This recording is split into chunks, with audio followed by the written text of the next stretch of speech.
Assalamualaikum and hi to all the audience and panelists. It is a great day today to discuss about the basic elements of a valid contract. We are proud to be here today to share and gain knowledge on what is the 5 elements of a valid contract, which is offer, acceptance of the offer, intention to create legal relations, consideration, and certainty. I would like to introduce our moderator and panel for today's forum. I'm Dayang, Elliana, Athirah, Zakaria as the moderator, while on my right side is Miss Aina Nadhira as panel 1, Miss Harniesha is just beside her as panel 2, while on my left side is Mr. Joedexpher, Anak, Johsip as panel 3. We are from DPB3063 and DAT2A. Our panel will be sharing their opinion on this topic. Miss Aina, can you explain 2 of the basic elements of a valid contract? Thank you, Miss Elliana. 2 of the basic elements of valid contract that I will share today with the audience is offer and acceptance.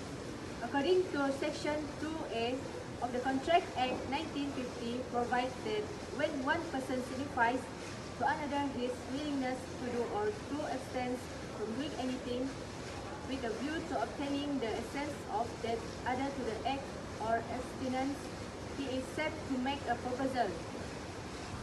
The promisor, which is also known as offerer, must have declared his readiness and undertake that obligation or refusal to the offeree, the person to whom the offer is made.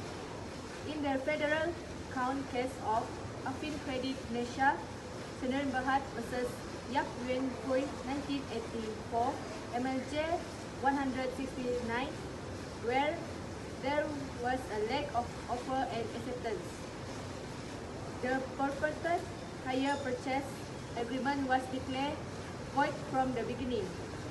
In Section 4.1 of the Contract Act 1950, the communication of proposal is complete when it comes to the knowledge of the person to whom it is made.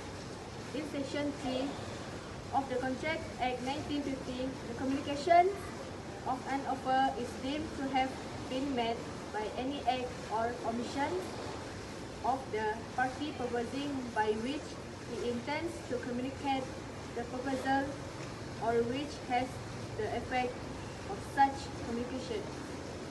Is advertisement an offer or invitation to trade? Some might be confused between these two. Well, it depends on the intentions of the parties. In each case, advertisement of bilateral contract are not offered, whereas advertisement of unilateral contract are constituted to be offered. In case of Majumdar versus AG of Sarawak, an advertisement in the newspaper for the post of doctor was an invitation to trade when an auctioneer invites bid. He is merely making an invitation to trade, and when a bidder makes a bid, he is making an offer. In contract, the sale is only made when the auctioneer announces its completion by the fall of the hammer. Thus, an offer must have distinguished from an invitation to trade. Instances which are generally regarded as an invitation to trade include auction, advertisement of tenders, catalog, price list, and good displays in shop windows and shelves. Next, we will talk about acceptance. In Section 2B of the Contract Act 1950, provides that when the person to whom the proposal is made signifies its essence, the proposal has been accepted, and proposal, when accepted, become a promise. In Section 2C of the Contract Act 1950 refers person accepting as promise. According to Section 9 of the Contract Act 1950, there is an express acceptance if the acceptance of any promise is made in words, and implied acceptance if the acceptance is made other than words. In the case of Lau Brothers and Co. versus China Pacific Navigation Co. Limited, 1965, if the parties is still negotiation and agreement is not yet formed, if the acceptance is not absolute, unconditional, it does not comply with the condition stated by the offerer, it will amount the counter offer. A conditional assent is not an acceptance. As general rule, when acceptance is complete, an agreement is formed so that there is no question of invocation.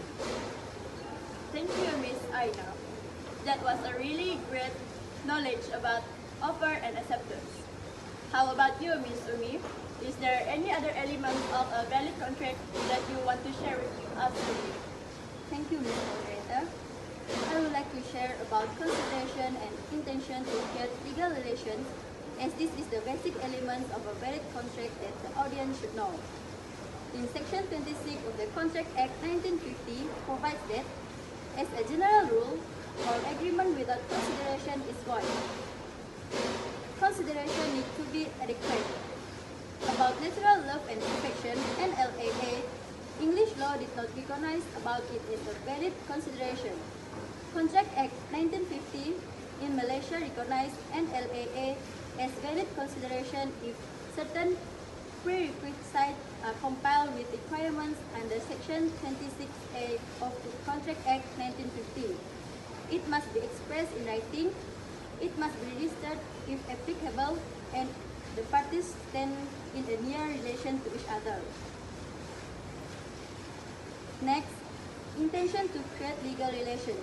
Although the Contract Act 1950 is silent, or the intention to create legal relations as one of the requirements of a valid contract,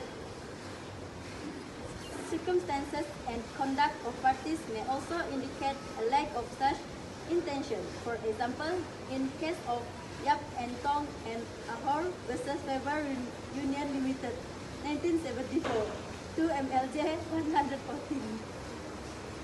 Thank you, Miss Umi. Now we know what consideration and intention to create legal relations is. The last basic element of a valid contract will be explained by Mr. Joedexpher. Thank you, Ms. Dayang. I will explain about certainty. The term of an agreement cannot be revoked but must be certain. An agreement which is uncertain is not, or is not capable of being made certain is void. In the case of Karupan Sesi versus Swastin, 1916, FMSRR 300, the court held the requirement of certainty was not met when the parties agreed upon the granting of a lease at 30 ringgit per month for as long as he liked. Ladies and gentlemen, we are at the end of this forum. Thank you, Mr. Jo. It was a great expression. That is all about 5 elements of a valid contract from us. I hope that we will together get knowledge from this forum. Till then, a very good day and thank you.